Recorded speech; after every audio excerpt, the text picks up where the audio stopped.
প্রেম, বিশ্বাস আর একটি অভিজাত পরিবারের আড়ালে লুকিয়ে থাকা চরম লালসা ও অনৈতিক সম্পর্কের অন্ধকার সত্য নিয়ে গড়ে উঠেছে এই টান টান নাটকীয় কাহিনী। পূর্বা নামের এক তরুণী শৈশবের ভয়াবহ ট্রমা কাটিয়ে যখন নতুন করে বাঁচতে শুরু করেছিল, ঠিক তখনই তার জীবন আবার থমকে দাঁড়ায় শ্বশুরবাড়ির বিষাক্ত এক ষড়যন্ত্রে। সেখানে একদিকে যেমন রয়েছে বাইরের আলোয় সম্মানীয় দেবতা সাজা মানুষের বিকৃত লালসা ও মানসিক অত্যাচার, তেমনি পরিবারের অন্ধকার অলিন্দে লুকিয়ে রয়েছে পরকীয়া ও অনৈতিক আসক্তির জটিল জাল। ভালোবাসার মুখোশ পরা বিশ্বাসঘাতকতা, সম্পর্কের কুরুচিপূর্ণ চোখ আর নোংরা লালসার সামনে দাঁড়িয়ে পূর্বা কি পারবে নিজের সত্য ও সম্মান রক্ষা করতে, নাকি ভণ্ডামি আর মিথ্যা অপবাদের জালে পিষে যাবে তার পুরো জীবন? পরকীয়া, পরোক্ষ লালসা আর চাপা ক্ষোভের গল্প নিয়ে শুরু হচ্ছে আজকের আতঙ্ক সিজন 1-এর এক্সপ্লেনেশন। গল্পের শেষের চমকটি দেখার জন্য অবশ্যই সম্পূর্ণ এক্সপ্লেনেশন দেখবেন, আর চ্যানেলে প্রথমবার এসে থাকলে সাবস্ক্রাইব করতে ভুলবেন না। অঝোর খাড়ায় বৃষ্টি পড়া একটি রাতে পূর্বা এসে অরিন্দমের ঘরের দরজায় দিশেহারা হয়ে ধাক্কা দিতে থাকে। অরিন্দম, অরিন্দম বলে সে ডাকতে থাকে এবং কান্না ভেজা গলায় বলতে থাকে, একবার অন্তত আমার কথাটা শোনো, আমি বিন্দুমাত্র মিথ্যে বলছি না। তুমি তো আমাকে বিশ্বাস করবে, তাই না? প্লিজ একবার আমার কথাটা বোঝার চেষ্টা করো। কিন্তু অনেকক্ষণ পর অরিন্দম যখন দরজা খোলে, সে পূর্বার কোনো আকুতিতেই কান দেয় না। চরম ক্ষোভ আর ঘৃণায় সে পূর্বাকে ধাক্কা দিয়ে বাইরে ফেলে দেয় এবং মুখের ওপর দরজা বন্ধ করে দেয়। অরিন্দমের এমন রূঢ় ব্যবহারে পূর্বা একেবারেই ভেঙে পড়ে। শরীর ও মনের সমস্ত জোর হারিয়ে সে সেই প্রচণ্ড বৃষ্টির মধ্যেই একা একা ফাঁকা রাস্তায় হাঁটতে থাকে। বৃষ্টির জল আর তার চোখের জল একাকার হয়ে যায়। হাঁটতে হাঁটতে পূর্বার মনের ভেতর ভেসে উঠতে থাকে কিছু বিভীষিকাময় স্মৃতি, যেখানে অতীতে কেউ একজন তার সাথে চরম জোর জবরদস্তি করছিল। অরিন্দমের আজকের এই নির্রুর আচরণ তার সেই পুরনো ক্ষতকে যেন আরও বেশি তাজা করে তোলে। এরপর গল্পের সময় চলে যায় ঠিক 1 বছর আগের অতীতে। সেখানে দেখা যায় প্রতিদিনের মতো পূর্বা একটি পার্কে জগিং করছিল। ঠিক তখনই অরিন্দম এসে তার সামনে দাঁড়িয়ে বেশ অনুরোধের সুরে বলে, আমি আপনার সাথে কিছুটা সময় কথা বলতে চাই। পূর্বা অবাক ও বিরক্ত হয়ে উত্তর দেয়, আমি আপনাকে চিনিই না, তাহলে কেন কথা বলবো? অরিন্দম তার পথ আটকে অনেক অনুরোধ করলেও পূর্বা তাকে কোনো পাত্তা না দিয়ে রেগে সেখান থেকে চলে আসে। বাড়ি ফেরার পর পূর্বার মা তাকে আবার বিয়ের ব্যাপারে বলতে শুরু করেন। মা বলেন, অনেক তো দৌড়ঝাঁপ হলো, এবার তোর একটা বিয়ে করা দরকার। পূর্বা সাফ জানিয়ে দেয়, আমি আগেও বলেছি, এখনও বলছি, আমার পক্ষে এই মুহূর্তে কোনোভাবেই বিয়ে সম্ভব নয়। বিরক্ত হয়ে মা জবাব দেন, একটা পুরনো স্মৃতি ধরে আর কতদিন চলবি পূর্বা? পূর্বা ব্যথিত হয়ে বলে, যতদিন না ওই পুরনো অতীত আমাকে রেহাই দিচ্ছে, ঠিক ততদিন। তোর প্রতিদিন নতুন নতুন ছেলেদের ডেকে আনা আর দেখা করতে বলা, এগুলো আর আমার ভালো লাগছে না। যেদিন মনে হবে আমি রেডি, সেদিনই বিয়ে করব। তার মা তখন মন খারাপ করে বলেন, তুই হয়তো এই জন্মে আর কোনোদিনই স্বাভাবিক হতে পারবি না। পূর্বা জবাব দেয়, সেটার জন্য তুমি কার দিকে আঙুল তুলবে? যতদিন তুমি বিয়ে বিয়ে বলবে, ততদিনই আমার সেই পুরনো বিশ্রী স্মৃতিগুলো মনে পড়ে যায়। তবুও তার মা আকুতি জানিয়ে বলেন, তোর পিসি বারবার একটা ছেলের কথা বলছে। ছেলেটার নাম অরিন্দম, 5 বছর ইউকেতে ছিল। তোর ছবি দেখে ওরা তোকে ভীষণ পছন্দ করেছে। তুই অন্তত একবার গিয়ে শুধু কথা বল, না হলে পিসি রাগ করবে। মায়ের বারবার অনুরোধ আর পিসির কথা রাখতে পূর্বা অনিচ্ছা সত্ত্বেও একটি ক্যাফেতে দেখা করতে রাজি হয়। ক্যাফেতে রেডি হয়ে গিয়ে পূর্বা চমকে যায়, কারণ সকালে পার্কে কথা বলতে যাওয়া সেই অচেনা ছেলেটিই হলো অরিন্দম। দুজনে সেখানে বসে কথা বলতে শুরু করে।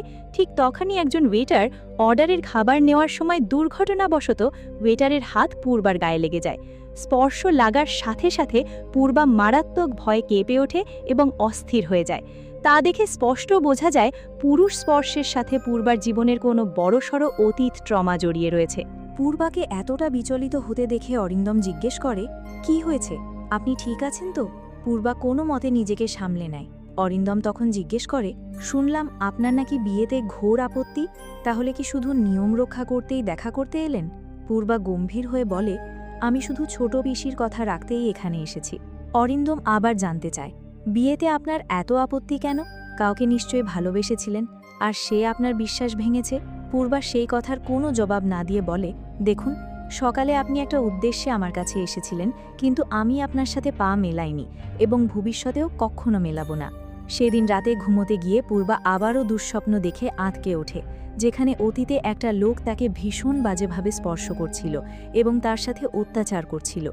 ভয়ে ধরফর করে পূর্বার ঘুম ভেঙে যায়। সেদিন সকালে অরিন্দম আবারও পূর্বার সাথে পার্কে দেখা করতে এসে বলে, দেখুন, আমার কোনো খারাপ উদ্দেশ্য নেই, আমি শুধু আপনার সাথে একটু কথা বলতে চাই। পূর্বা স্বভাবতই বলে সে অরিন্দমের সাথে কথা বলতে ইচ্ছুক নয় এবং সেখান থেকে হেঁটে চলে যেতে থাকে। তবে যাওয়ার সময় সে একবার পেছনে ফিরে অরিন্দমের দিকে তাকায়, যা দেখে অরিন্দম বেশ খুশি হয়। এরপর ঘটনা বর্তমানে ফিরে আসে। দেখা যায় অরিন্দমের বড় মা খুব ভয়ে ভয়ে জল খাচ্ছেন। ঠিক তখনই অরিন্দম আর তার জ্যাঠা বৃষ্টিতে ভিজে বাড়ি ফিরে। বড়মা জিজ্ঞেস করেন, কিরে, পূর্বা কোথায়? ওকে পেলি না? অরিন্দম চরম ক্ষোভে নিয়ে জবাব দেয়, বড়মা, তুমি একদম পূর্বার নাম নেবে না, সে আর কোনোদিনও এই বাড়িতে আসবে না, আমি এই বাড়িতে তার নামও শুনতে চাই না। জ্যাঠা অরিন্দমকে সামলানোর চেষ্টা করে বলেন, তুই চুপ কর, পূর্বার এখন মাথা ঠিক নেই। ঠিক তখনই অরিন্দমের মা নির্মলা বাড়ি ফিরে এসে কিছু না বুঝেই পূর্বাকে খুঁজতে থাকলে অরিন্দম আরও রেগে গিয়ে বলে, পূর্বা আমাদের জন্য মরে গেছে। ওদিকে পূর্বার সারা রাত বৃষ্টিতে ভিজে হেঁটে হেঁটে তার মায়ের বাড়িতে এসে পৌঁছায়। তার শারীরিক অবস্থা এতটাই খারাপ হয়ে গিয়েছিল যে দরজার কলিং বেল বাজিয়ে সে বেহুশ হয়ে মাটিতে পড়ে যায়। এখানে একটি ফ্ল্যাশব্যাকে দেখা যায় অরিন্দম ও পূর্বার নতুন বিয়ের পর যখন অরিন্দম পূর্বার কাছাকাছি আসতে চেয়েছিল, তখন পূর্বা তাকে সরিয়ে দিয়ে কিছু সময় চেয়েছিল। অরিন্দমও তাকে আর জোরজোরারি করেনি। কিছুক্ষণ পর পূর্বা কিছু চিন্তা করে বাইরে এলে অরিন্দম তার পিছু পিছু আসে। পূর্বা তখন অরিন্দমকে জড়িয়ে ধরে কাঁদতে কাঁদতে নিজের অতীতের সব সত্যি বলতে শুরু করে। পূর্বা জানায় অরিন্দমের ভালোবাসার কাছে নত হয়েই সে বিয়েতে রাজি হয়েছিল, কিন্তু ছোটবেলার সেই কালো অতীত তাকে এখনও কুড়ে কুড়ে খাচ্ছে। পূর্বার ৮ বছর বয়সে যখন তার বাবা মারা যায়, তখন চারিদিকে কান্নাকাটির মধ্যে তার নিজের মামা তাকে একটি ফাঁকা ঘরে নিয়ে গিয়ে ব্যাড টাচ করে। ছোট পূর্বা তখন এসবের অর্থ না বুঝলেও তার চরম অস্বস্তি হচ্ছিল এবং নিজেকে ছাড়াতে গিয়ে সে একটি কাঁচের গ্লাসও ভেঙে ফেলেছিল। বড় হওয়ার পরও তার মামা তাকে মানসিকভাবে হ্যারাস করে যেত। বর্তমানে আবারও সেই বিভীষিকাময় স্মৃতির দুঃস্বপ্ন দেখে পূর্বার ঘুম ভেঙে যায়। তার মা ঘরে এসে মুখে কালশিতে দাগ দেখে অবাক হয়ে জিজ্ঞেস করেন, কি হয়েছে তোর? তুই অরিন্দমকে এখনই ফোন কর। পূর্বা সাফ জানিয়ে দেয় অরিন্দম তাকে বাড়ি থেকে তাড়িয়ে দিয়েছে। মা অবাক হয়ে কারণ জানতে চাইলে পূর্বা জবাব দেয়, অতীতে যেটা হয়েছিল সেটাই আবারও ওই বাড়িতে আমার সাথে হতে যাচ্ছিল। তবে এবার আমি চুপ করে থাকিনি, এবার আমি তীব্র প্রতিবাদ করেছি। মায়ের সাথে কথা বলার সময় পূর্বা অবাক হয়ে প্রশ্ন করে, একই অন্যায় বারবার কিভাবে হতে পারে মা? কিন্তু তার মা উল্টে পূর্বাকেই দোষ দিয়ে বলেন, তুই অতীতেও ভুল করেছিলিস আর এবারও অরিন্দমকে সেসব বলে সব নষ্ট করলি। পূর্বা কষ্ট পেয়ে বলে, বাবা মারা যাওয়ার পরেও আমার সাথে অত বড় অন্যায় হওয়ার পরেও তুমি সেদিন তোমার দাদাকে বাঁচানোর জন্য আমাকে চুপ করিয়ে দিয়েছিলে, কিন্তু আমি এই সত্য অরিন্দমের কাছ থেকে লুকাতে পারিনি। ঠিক তখনই কলিং বেল বাজলে মা দরজা খুলে দেখেন অরিন্দমের মা নির্মলা দেবী এসে দাঁড়িয়েছেন। পূর্বার মা সঙ্গে সঙ্গে ক্ষমা চেয়ে বলেন, দিদি, পূর্বা যা করেছে তার জন্য ক্ষমা করে দিন, ওকে বাড়িতে ফিরিয়ে নিন। কিন্তু নির্মলা দেবী সেসব কথায় কান না দিয়ে সোজা পূর্বার কাছে গিয়ে বলেন, তোমার ব্যাগ আর ফোনটা দিতে এলাম পূর্বা। আমি শুধু জানতে এসেছি তুমি এখন কি করবে। তোমার সামনে দুটো পথ, হয় মুখ বুজে সব সহ্য করবে, না হয় সোজা পুলিশের কাছে যাবে। পূর্বার মা আতকে উঠে বলেন, ও থানায় গেলে তো পুরো সংসারটাই নষ্ট হয়ে যাবে। কিন্তু নির্মলা পূর্বাকে স্পষ্ট জানিয়ে দেন, পূর্বা যে পথে বেছে নিক না কেন, শাশুড়ি হিসেবে নির্মলা সবসময় তার পাশে আছেন। নিজের মা যেখানে চুপ থাকতে বলছেন, সেখানে শাশুড়ির এমন শক্ত সাপোর্ট দেখে পূর্বা অবাক হয়ে তাকিয়ে থাকে। একটি ফ্ল্যাশব্যাকে দেখা যায় বিয়ের কিছুদিন পরেই নির্মলা দেবী অরিন্দমকে পূর্বাকে নিয়ে আলাদা থাকার পরামর্শ দিয়েছিলেন, কারণ তিনি হয়তো আগে থেকেই এই বাড়ির পরিবেশ নিয়ে কিছু আন্দাজ করেছিলেন। তবে অরিন্দম রাজি হয়নি। বর্তমানে অরিন্দম তার ছোট বোন আদিকে বলতে থাকে, পূর্বা যে এত স্বার্থপর ও ম্যানিপুলেটিভ মেয়ে হবে তা ভাবতেই পারিনি। সেই বাড়িতে সবার সাথে থাকতে চাইতো না, বারবার বাইরে সেটেল হওয়ার কথা বলতো। আমি রাজি না হয়ে নিজের স্বার্থ হাসিল করতে এখন গোটা পরিবারের ওপর এমন জঘন্য অপবাদ দিল।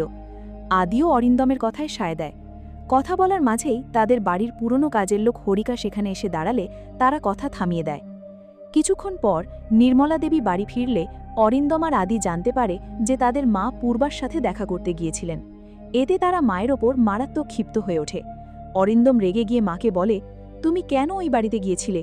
এসবই পূর্বার সাজানো প্ল্যান, ওই বাড়িতে কারো সাথে থাকতে চায় না বলেই নাটক করছে।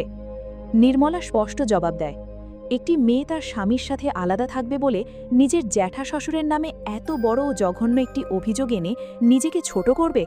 তুই এই গুরুতর কথাটা এত সহজে উড়িয়ে দিচ্ছিস কিভাবে? মায়ের মুখ থেকে এমন সরাসরি ও কড়া যুক্তি শুনে অরিন্দম চরম ক্ষিপ্ত ও বিভ্রান্ত হয়ে ঘর থেকে বেরিয়ে যায়। কিন্তু বাইরে আসতেই বারান্দায় জেঠিমাকে দেখতে পায় অরিন্দম। জ্যাঠার প্রতি পরম শ্রদ্ধা আর বর্তমান পরিস্থিতির চাপে অরিন্দম লজ্জায় জেঠিমার দিকে মুখ তুলে তাকাতেও পারে না। এখান থেকে দৃশ্যটি আবারও অতীতের একটি ফ্ল্যাশব্যাকে ফিরে যায়। পূর্বা যখন নতুন বউ হয়ে প্রথমেই বাড়িতে আসে তখন থেকেই সে লক্ষ্য করছিল অস্বাভাবিক কিছু একটা ঘটছে। প্রায়শই মনে হতো কেউ একজন গোপনে তার ঘরের দিকে উকিঝুঁকি মারছে। পূর্বা প্রথমে বিষয়টি ঠিক বুঝতে না পেরে তাদের বাড়ির পুরনো কাজের লোক হরিকাকে সন্দেহ করে। সে হরিকাকে ডেকে সোজা জিজ্ঞেস করে সে পূর্বার ঘরের দিকে উকি দিতে এসেছিল কিনা। কিন্তু হরিকা অদ্ভুত আচরণ করে চোখমুখ এড়িয়ে না বলে সেখান থেকে তড়িঘড়ি চলে যায়। সেদিন রাতে শুতে গিয়ে পূর্বা খেয়াল করে তার ঘরের জানালার ছিটকিনিটা রহস্যজনকভাবে ভাঙা। মানসিকভাবে চিন্তিত ও অস্বস্তিতে পড়ে পূর্বা অরিন্দমকে সব খুলে বলে, গতকাল আমি যখন ঘরে শাড়ি পরছিলাম তখন পরিষ্কার মনে হলো কেউ জানালার বাইরে থেকে ঘরে উকি দিচ্ছে। অরিন্দম কথাটা শোনা মাত্রই হেসে উড়িয়ে দিয়ে বলে, ছি ছি পূর্বা, তুমি কি বলছো? আমাদের এই সম্মানিত পরিবারে কে এমন নোংরা কাজ করবে? তোমার নিশ্চয়ই কোনো ভুল ধারণা হয়েছে। পূর্বা তাকে বারবার বোঝানোর চেষ্টা করলেও অরিন্দম বিষয়টিকে বিন্দুমাত্র গুরুত্ব না দিয়ে এড়িয়ে যায়। তবে সময়ের সাথে সাথে অরিন্দমের খাঁটি ভালোবাসা আর যত্নে পূর্বা ধীরে ধীরে তার ছোটবেলার ভয়াবহ অতীত ট্রমা থেকে বের হয়ে আসছিল। কিন্তু সেই শান্ত পরিস্থিতি বেশি দিন স্থায়ী হয়নি। একদিন দুপুরে বাড়ির সবাই যখন যার যার কাজে ব্যস্ত, পূর্বা তখন ঘরে একা একা ঘুমাচ্ছিল। ঠিক সেই সুযোগে অরিন্দমের জ্যাঠা গোপনে ঘরে ঢুকে পূর্বার পায়ের কাছে গিয়ে বসে এবং তাকে বাজেভাবে স্পর্শ করতে থাকে। পুরুষ স্পর্শের আতঙ্কে এক ঝটকায় পূর্বার ঘুম ভেঙে যায় এবং সে শিউরে উঠে পিছিয়ে যায়। জ্যাঠা তখন নিজের অপরাধ ঢাকতে বানিয়ে মিথ্যে অজুহাত দিয়ে বলে, আহা পূর্বা, ভয় পেও না, শুনলাম তোমার নাকি পা মুচকে গেছে, তাই ভাবলাম একটু মালিশ করে দিই। পূর্বা চরম ভয় ও ঘেন্নায় চিৎকার করে জ্যাঠাকে তক্ষুনি ঘর থেকে বেরিয়ে যেতে বাধ্য করে। দৃশ্যপট আবারও বর্তমানে ফিরে আসে। পূর্বা সিদ্ধান্ত নেয় সে থানায় গিয়ে ওই শয়তান লোকটার বিরুদ্ধে অভিযোগ জানাবে। সেই অনুযায়ী তৈরি হতে গেলে তার মা এসে কড়া বাধা দেন এবং এক পর্যায়ে মেজাজ হারিয়ে পূর্বাকে সজোরে একটি চড় বসিয়ে দেন। মা চিৎকার করে কাঁদতে কাঁদতে বলেন, থানায় গিয়ে কি বলবি তুই? অরিন্দমের নিজের বাবা মারা যাবার পর থেকে ওই জ্যাঠাই তো অরিন্দম আর তার পরিবারকে বাবার মতো ভালোবেসে বড় করেছে। আজ তুই সেই মানুষের গায়ে দাগ লাগাবি? পূর্বা গাল চেপে ধরে কিন্তু শক্ত ও অনড় গলায় জবাব দেয়, আজ তুমি আমাকে কোনোভাবেই থামাতে পারবে না মা। তোমার নিজের ভাইয়ের অপরাধ ঢেকে রাখার কারণে আমার পুরো ছোটবেলাটা নষ্ট হয়ে গেছে, কিন্তু এবার আমি আর চুপ থাকব না। সেটা যারই জ্যাঠা হোক আর যারই মামা হোক, আমি এবার প্রতিবাদ করবই। মায়ের শত বারণ কান্না আর হুমকি উপেক্ষা করে পূর্বা একাই থানায় পৌঁছে যায়। থানায় কর্মরত মহিলা অফিসার সুকন্যা পূর্বার কাঁপা গলা ও মানসিক অবস্থা দেখে তাকে প্রথমে এক গ্লাস জল দিয়ে শান্ত হতে বলেন। তারপর অত্যন্ত গুরুত্ব সহকারে গতরাতে ঠিক কী কী ঘটেছে তা বিস্তারিত জানানোর নির্দেশ দেন। পূর্বার বর্ণনায় উঠে আসে গতরাতের আসল বিভীষিকাময় ঘটনাটি। গতকাল সন্ধ্যায় বন্ধুদের সাথে একটা ছোট্ট পার্টিতে গিয়ে বন্ধুদের পীড়াপিড়িতে পূর্বা অনিচ্ছা সত্ত্বেও মাত্র এক গ্লাস ভডকা খেয়েছিল। রাতে বাড়ি ফেরার পর মাথাটা কিছুটা ঝিমঝিম করায় সে সোজা রান্নাঘরে যায় এবং ফ্রিজ থেকে অরিন্দমের প্রতিদিন বানিয়ে রাখা লবঙ্গ আদার লেবুর শরবত বের করে খেয়ে নেয়। ঠিক তখনই সব আলো নেভানো ভুতুড়ে আধার ঘরের ভেতর থেকে হঠাৎ সামনে এসে হাজির হয় তার জ্যাঠা শ্বশুর। পূর্বা হঠাৎ তাকে দেখে চমকে উঠে জিজ্ঞেস করে, আপনি আপনি বাকিদের সাথে বাইরে ঘুরতে বেরোননি? আর বাড়ির সব আলো এভাবে বন্ধ করে রেখেছেন কেন? আমি তো ভেবেছিলাম বাড়িতে কেউ নেই। জ্যাঠা মুখে হাসি এনে জানায় তার নাকি শরীরটা হঠাৎ খারাপ করছিল, তাই সে বাকিদের সাথে যায়নি আর সে পূর্বার সাথে একটু একা কথা বলতে চায়। পূর্বার তখন হঠাৎই মনে পড়ে যায় কিছুদিন আগের একটি ঘটনার কথা, যখন অরিন্দম তাকে তাদের পারিবারিক অ্যালবাম দেখাচ্ছিল। অরিন্দম পরম শ্রদ্ধায় জ্যাঠার কথা বলতে গিয়ে বলেছিল তার বাবা যখন মারা যান তখন অরিন্দম ও আদি খুবই ছোট। সেই কঠিন সময়ে তার ট্যালেন্টের জ্যাঠা নিজের চমৎকার ক্যারিয়ার, বড় বড় চাকরির সুযোগ সবকিছু এক নিমেষে ছেড়ে দিয়ে তাদের মাথার উপর ছাদ হয়ে দাঁড়িয়েছিলেন। অরিন্দমের কাছে জ্যাঠা ছিলেন কোনো দেবতার চেয়েও কম নন।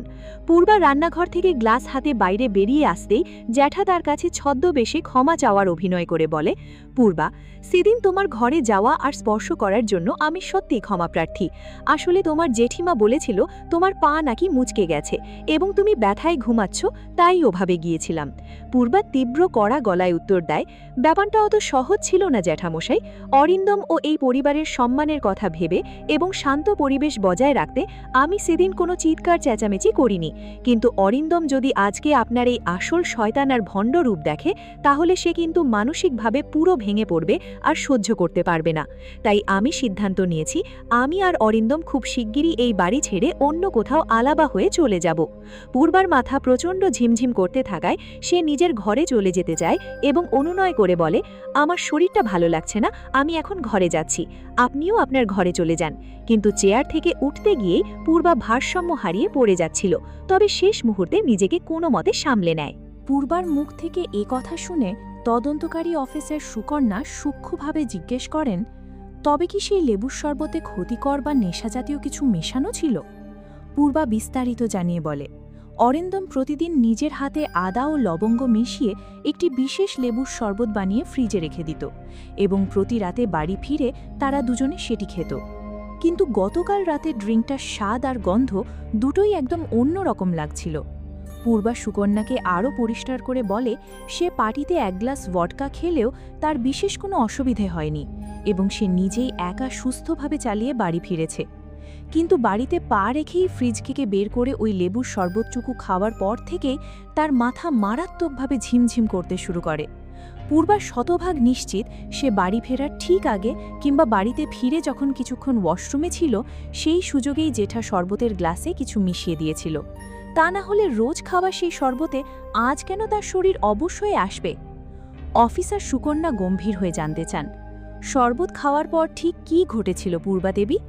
পূর্বা তার সেই ভয়াবহ অভিজ্ঞতার কথা খুলে বলতে থাকে। পূর্বার এমন টলমল ও অসহায় অবস্থা দেখে শয়তান জেঠা মিথ্যে সহানুভূতির নাটকে জিজ্ঞেস করে, তুমি কি বাইরে থেকে ড্রিঙ্ক করে এসেছো পূর্বা? আমাকে নিঃসংকোচে বলতে পারো, আমি তো তোমার বাবার মতো, কাউকে কিচ্ছু বলবো না। তোমার কি মাথা ঝিমঝিম করছে? পূর্বা জেঠার বাজে উদ্দেশ্য বুঝতে পেরে কঠোরভাবে জবাব দেয়, আমার যাই হোক না কেন, আপনার সাহায্যের কোনো প্রয়োজন আমার নেই। এই কথা বলেই পূর্বা একাকী টলতে টলতে নিজের ঘরের দিকে এগোতে থাকে। কিন্তু সিঁড়ির কাছে পৌঁছতেই বিষাক্ত নেশার প্রভাবে তীব্র মাথা ঘুরে সে ছিটকে পড়তে নেয়। ঠিক সেই মারাত্মক মুহূর্তে জেঠা পিছন থেকে এসে পূর্বাকে জোরপূর্বক চাদর আর কোলে জড়িয়ে ধরে নিজের শোবার ঘরে নিয়ে যায়। পূর্বা ভয়ে ও ঘৃণায় চিৎকার করে বলতে থাকে, আমাকে ছেড়ে দিন, ছেড়ে দিন বলছি। সে হাত পা ছুঁড়ে আত্মরক্ষার তীব্র চেষ্টা করতে থাকে, কিন্তু অবশ শরীরের কারণে জেঠার গায়ের জোরের সাথে পেরে উঠছিল না। কামার্থ জেঠা পূর্বাকে বিছানায় আছড়ে ফেলে তার উপর ঝাঁপিয়ে পড়ে পাশবিক অত্যাচার শুরু করে। পূর্বা প্রাণপণ শক্তিতে নিজেকে ছাড়ানোর আপ্রাণ চেষ্টা চালাচ্ছিল। ঠিক সেই মুহূর্তে ভাগ্যক্রমে বাড়ির বাইরের দরজায় সজোরে কলিং বেল বেজে ওঠে। সেই আকস্মিক শব্দে জেঠা এক মুহূর্তের জন্য চমকে গেলে পূর্বা তাকে পুরো শক্তি দিয়ে ধাক্কা দিয়ে ঠেলে সরিয়ে দৌড়ে গিয়ে সামনের দরজা খুলে দেয়। দরজা খুলতেই দেখা যায় বাইরে অরিন্দম আর জেঠিমা দাঁড়িয়ে রয়েছে। অরিন্দমকে দেখা মাত্রই পূর্বা তাকে জড়িয়ে ধরে অঝরে কাঁদতে শুরু করে। অরিন্দম পূর্বাকে এভাবে কাঁদতে দেখে অবাক হয়ে জিজ্ঞেস করে, কি হয়েছে পূর্বা, তুমি এভাবে কাঁপছো কেন? পূর্বা ধসে পড়ে জেঠার ঘরের দিকে আঙুল তুলে চিৎকার করে বলে, অরিন্দম, ওই লোকটা আমাকে একটু আগে রেপ করতে চেয়েছিল। কিন্তু অরিন্দম তার নিজের চোখের সামনে সব দেখেও পূর্বার একটা কথাও বিশ্বাস করে না। সে উল্টো পূর্বার ওপর তীব্র ক্ষিপ্ত হয়ে ধমকে ওঠে। পূর্বা কাঁদতে কাঁদতে আরও বলে, আমাকে বিশ্বাস করো অরিন্দম, জেঠা আমাকে জোর করে নেশা করিয়ে টেনে হিঁচড়ে নিজের ঘরে নিয়ে গিয়েছিল। এর আগেও সে আমার সাথে অনেকবার অসভ্যতামি আর বাজে স্পর্শ করেছে। এসব কথা শুনে জেঠিমা আতঙ্কে ও লজ্জায় হাত দিয়ে মুখ ঢেকে কান্নায় ভেঙে পড়েন। ঠিক তখনই নিজের ঘর থেকে ধোঁয়া তুলসী পাতা সেজে বাইরে বেরিয়ে আসে শয়তান জেঠা। সে চরম চতুরতায় ও উল্টো কাঁদো কাঁদো গলায় অরিন্দমকে বলে, তোর কাছে আমি আর কিভাবে মুখ দেখাবো বলতো অরিন্দম? পূর্বা বাইরে থেকে মদ খেয়ে বাড়ি ফিরেছিল, আমি তো শুধু ভালোবেসে জিজ্ঞেস করেছিলাম তোর কি শরীর খারাপ লাগছে, কিন্তু অমনি পূর্বা আমাকে নিজের ঘরে টেনে নিয়ে গিয়ে আমার ওপর চড়াও হয়ে জোর জবরদস্তি শুরু করলো। জেঠার মুখে এমন জঘন্য মিথ্যে কথা শুনে পূর্বা ক্ষোভে ফেটে পড়ে চিৎকার করে বলে, মিথ্যেবাদী কোথাকার, শয়তান লোক, তোর এত বড় অন্যায় ঢাকার জন্য মিথ্যে কথা বলতে লজ্জা করে না? কিন্তু অন্ধ বিশ্বাসে আচ্ছন্ন অরিন্দম পূর্বার মুখ চেপে ধরে ধমকে ওঠে। জেঠা তখন নির্লজ্জের মতো বলতে থাকে, নেশা করে এসে ওর কোনো হুঁশ ছিল না অরিন্দম, আমি ওর কে হই বা কী সম্পর্ক কিছুই মাথায় ছিল না। পূর্বা আবারও ফুঁপিয়ে উঠে বলে, ও একটা চরম মিথ্যেবাদী আর অসভ্য পশু। এবার অরিন্দম সব সীমা অতিক্রম করে পূর্বার গালে সজোরে একটি চর কষিয়ে দেয় এবং চর মেরে জামা ধরে তাকে চরম অপমানে রাতের অন্ধকারে বাড়ি থেকে ধাক্কা দিয়ে বের করে দেয়। থানায় দাঁড়িয়ে নিজের সাথে ঘটে যাওয়া সমস্ত মানসিক ও শারীরিক নির্যাতনের বিবরণ বিস্তারিত জানিয়ে পূর্বা জেঠা প্রশান্তের বিরুদ্ধে একটি এফআইআর দায়ের করে মায়ের বাড়িতে ফিরে আসে। কিন্তু পূর্বার মা সেই এফআইআরের কপি দেখার সাথে সাথেই চরম ক্ষিপ্ত হয়ে ওঠেন এবং পূর্বাকে কেসটি অবিলম্বে প্রত্যাহার করে নিতে নির্দেশ দেন। মা বলেন, কাল সকালেই তুই আমার সাথে ওদের বাড়িতে যাবি এবং সবার পায়ের কাছে পড়ে ক্ষমা চাইবি। কিন্তু পূর্বা স্পষ্ট জানিয়ে দেয়, আমি তো কোনো অন্যায় বা ভুল করিনি, তাই কোনো অবস্থাতেই ক্ষমা চাইব না। অন্যদিকে পরদিন সকালে অরিন্দমদের বাড়িতে বিশাল পুলিশ বাহিনী নিয়ে হাজির হন অফিসার সুকন্যা। পুলিশ সাফ জানিয়ে দেয়, অরিন্দমের স্ত্রী পূর্বা দেবী তার জ্যাঠা শ্বশুর প্রশান্তের বিরুদ্ধে শারীরিক ও যৌন নির্যাতনের গুরুতর কেস করেছেন। এই কথা বলেই প্রমাণ সংগ্রহের জন্য রায়বর্মন পরিবারের গোটা বাড়িতে তল্লাশি ও ইনভেস্টিগেশন শুরু করে দেয়। নির্মলা দেবী তখনও পূর্বার পক্ষে শক্ত অবস্থান নিয়ে তাকে সাপোর্ট করছেন দেখে ছোট বোন আদি চরম ক্ষিপ্ত হয়ে ওঠে। সে মাকে প্রশ্ন করে, তুমি কেন অন্ধের মতো পূর্বা মেয়েটাকে বিশ্বাস করছো মা? পরিষ্কার বোঝাই যাচ্ছে যে পূর্বা পুরোপুরি মিথ্যে গল্প সাজাচ্ছে। আদির এই কথায় নির্মলা দেবী মনে মনে মারাত্মক আশঙ্কায় শিউরে উঠলেও নিজেকে সামলে নিয়ে শান্ত গলায় বলেন, আমার মন যেটা ঠিক মনে করেছে আমি শুধু সেটাই করছি। অরিন্দম মায়ের উপর ক্ষিপ্ত হয়ে চিৎকার করে বলে, তোমার সত্যি মনে হয় জ্যাঠার মতো এত ভালো মানুষ এই কাজ করতে পারে? নির্মলা দেবী শক্ত গলায় জানিয়ে দেন, আমার যা ঠিক মনে হয়েছে আমি করেছি, আমি তোমাদের কোনো কৈফিয়ত দিতে বাধ্য নই। আদি মাকে অকৃতজ্ঞ বলে অপবাদ দিলে নির্মলা দেবী নিস্তব্ধ হয়ে যান। তার যন্ত্রণাক্লান্ত ও বিষণ্ণ মুখ দেখে পরিষ্কার বোঝা যায় একই বিভীষিকার শিকার হয়তো একদা তিনিও এই বাড়িতে জ্যাঠার হাতেই হয়েছিলেন। একটি ফ্ল্যাশব্যাকে দেখা যায় নতুন বিয়ের পর পূর্বা আর অরিন্দম সুখে দিন কাটাচ্ছিল। একদিন সকালে জ্যাঠা ও ভাইপোকে একসাথে হাসি মুখে মর্নিং ওয়াকে যেতে দেখে পূর্বা খুশি হয়ে শাশুড়িকে বলে, জ্যাঠাকে দেখলে সত্যিই মন ভালো হয়ে যায়, তাই না মা? ওনার মতো বাবার মতো মানুষ তো সবার জীবনেই থাকা দরকার।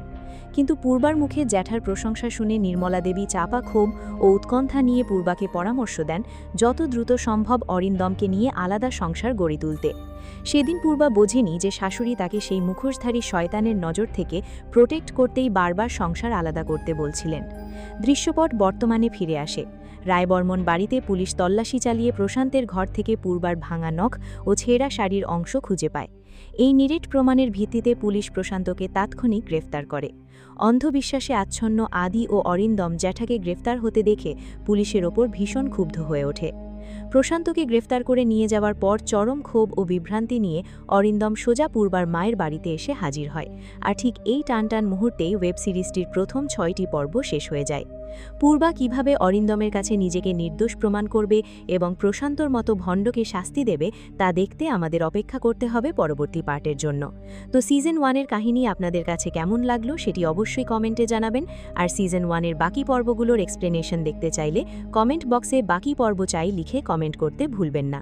আর চ্যানেলটি সাবস্ক্রাইব করে বেল আইকনটি অবশ্যই প্রেস করে রাখবেন, এতে আপনাদের কাছে এক্সপ্লেনেশন আপলোড করার সাথে সাথে আপনার কাছে নোটিফিকেশন চলে আসবে। ততক্ষণ সবাই ভালো থাকবেন, সুস্থ থাকবেন, ধন্যবাদ।